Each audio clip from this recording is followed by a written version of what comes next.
मुंबई भारत का वो metro city है जहां हर भारतीय के सपने सच होते हैं। सालों पहले ये सिटी बॉम्बे के नाम से जाना जाता था। हालांकि बॉम्बे से मुंबई तक के सफर में ये शहर काफी रोमांचक इतिहास समेटे हुए है।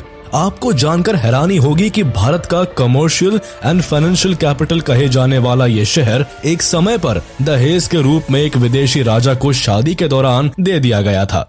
सपनों की नगरी कहे जाने वाले इस शहर ने सदियों से कई बदलाव देखे। आज आपको मुंबई का जो चेहरा देखने को मिलता है ये हमेशा से वैसा नहीं था, बल्कि ये तो 7 आइलैंड में बटा हुआ आर्किपेलागो था, जिसे आर्किपेलागो ऑफ 7 आइलैंड्स के नाम से जाना जाता था। आखिर कैसे ये आइलैंड्स मिलकर एक शहर बने, किसने इस पोर्ट टाउन को बसाया और आखिर बॉम्बे मुंबई कैसे बना।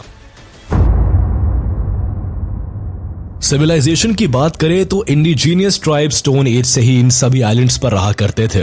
कोलिस एंड आगरी नाम के ट्राइबल्स यहाँ के सबसे अर्लीस्ट नोन सेटलर्स थे। दरअसल सदियों पहले बॉम्बे शहर था ही नहीं, बल्कि ये जगह कई आइलैंड्स में बटा हुआ था। इस जगह पर बॉम्बे, कोलाबा, लिटिल कोलाबा, मजगांव, परेल, वर्ली और माहिम नाम के 7 अलग अलग आइलैंड्स हुआ करते थे। ये आइलैंड्स कुछ दूरी पर एक दूसरे से अलग अलग बसे हुए थे। उन दिनों यहाँ केवल fishing villages, marshes, mud flats, caves, temples and hills ही देखने को मिलते थे। इन आइलैंड्स में रहने वाले ज्यादातर लोग मछुआरे थे जो यहाँ मछली पकड़कर अपना जीवन चलाते थे। इसके अलावा भी कई कम्युनिटीज इन आइलैंड्स में रहती थी। सबसे मजेदार बात यह है कि 7 आइलैंड्स अलग अलग कल्चर को फॉलो किया करते थे और इन सबके इंडिजीनियस किंग्स हुआ करते थे। 3rd सेंचुरी BCE से लेकर 1348 तक यहाँ पर अलग अलग हिंदू डायनेस्टीज ने राज किया। सबसे पहले यहाँ मौर्यन किंग अशोका का राज हुआ करता था, लेकिन 185 BCE में मौर्य एम्पायर के डिक्लाइन के साथ 2nd सेंचुरी BCE से लेकर 10th सेंचुरी CE तक इन आइलैंड्स पर वेरियस इंडिजीनियस डायनेस्टीज ने राज किया,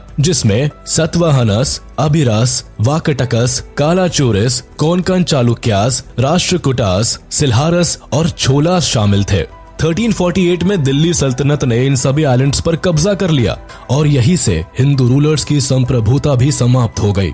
1348 से लेकर 1391 तक यहाँ पर दिल्ली सल्तनत का कंट्रोल रहा और इसी दौरान नजीरुद्दीन मोहम्मद बिन तुगलक, जो कि दिल्ली सल्तनत के सुल्तान थे, उन्होंने जाफर खान को गुजरात का गवर्नर बना दिया था।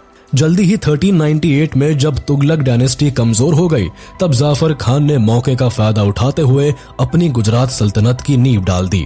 इसी पावर शिफ्ट के साथ बॉम्बे भी अब गुजरात सल्तनत का हिस्सा बन गया।